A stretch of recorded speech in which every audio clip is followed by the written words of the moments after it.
AMC obviously reported their earnings this afternoon. And surprisingly, they said they're going to accept Bitcoin as a payment by the year's end. So by Well 2000. played. Right. And so when we thought AMC meme stock can't do anything, here they're making a play into the cryptocurrency field. So that'll be interesting. Right now, you can go to the movies and use Bitcoin as a currency to pay. And they just struck a deal to exclusivity deal, right? So the movies have to be in the theaters, I think, 25 days, some number of days before they can release on streaming services. So that was a huge win for them. And this is some more great news. And then Ethereum. I know you're big on Ethereum. Running like crazy. It's running like ridiculously. Yeah. I'm sure people have been watching Bitcoin and watching Ethereum. About a month ago, we had Bitcoin at 29,000. It's up at 46. Ethereum, I haven't even, so like every week I update my crypto tally on my iPad. And so I'm looking at last week, we had Ethereum at 2,200. I typed it in today, it was 31, almost 3,200. And so for those who are not in the know, on Thursday, Ethereum had an upgrade. It's called the London hard fork. So what that does is it's fixing the issues of stability. So a lot of the issues that people have been having with Ethereum is that a lot of traffic, gas fees are like a lot pretty high, right? So the gas fees, the cost that you pay to make a transaction. And so with this new hard fork, it kind of solves that issue. And so the lanes are now bigger. So if we think of it as a highway, let's say it was a 3-way highway, right? Now the lanes are moved to 7 lanes. So now you can have more transactions. The blockchains get bigger, so you can have a speedier transaction. And in addition, this is key. I want you to circle this date. Circle this date. Ethereum 2.0, right? So they're moving from proof of work to proof of stake. That will be happening. Like they said it was supposed to take place in September 2022. They have now moved that date up to December of 2021. And so that is a big move because you won't be able to mine Ethereum, right? You won't be able to sit at your computer and have to compute algorithms.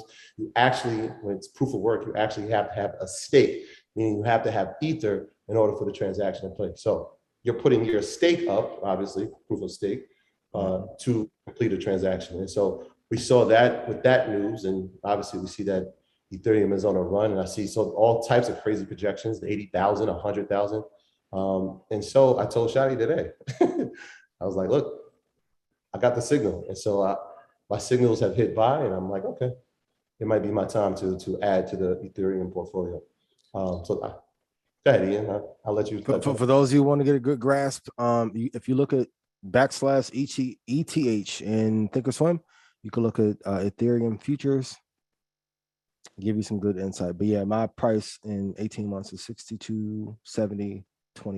So 6,270.21 in 18 months. Shout out to Alistair. He's in here. They had the Crypto Club Friday. So shout out to him.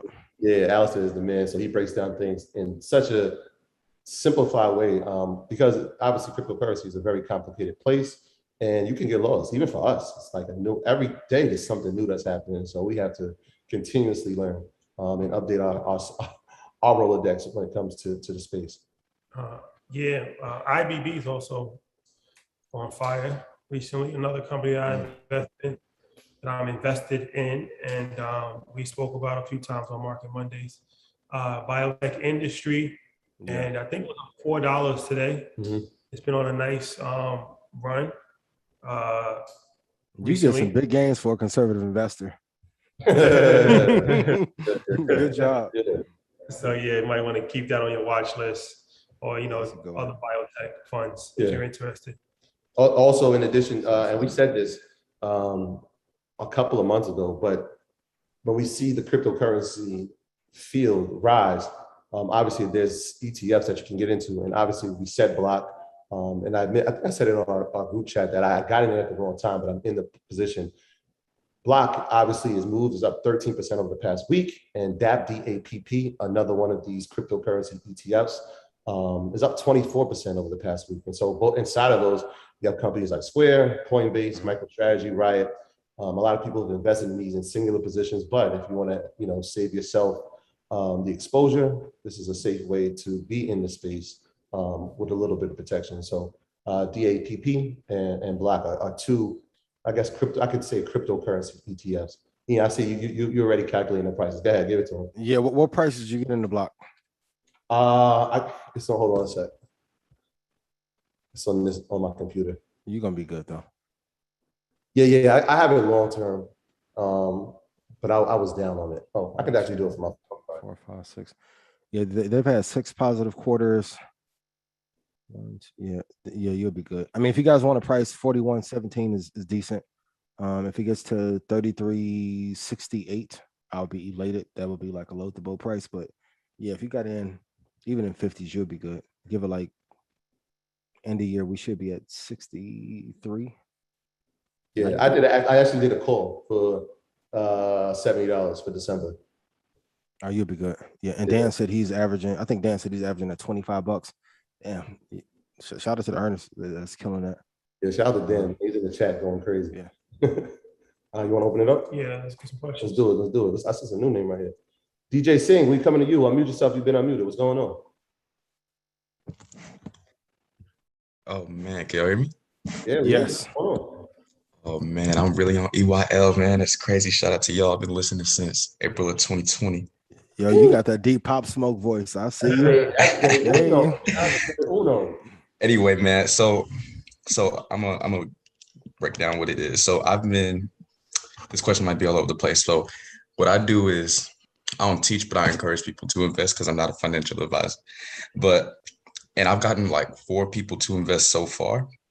And I want to continue to do that. But I don't know, as of late, it's kind of been like creeping up is sort of like I got like a fear of getting pushed back. Like if people make a bad trade or if people don't really follow the advice I'm giving them today, I'm the one that's going to get some pushback. And so y'all been doing this for a while and y'all really get good at it, all 3 of y'all. So I just wanted to know if y'all had any pointers.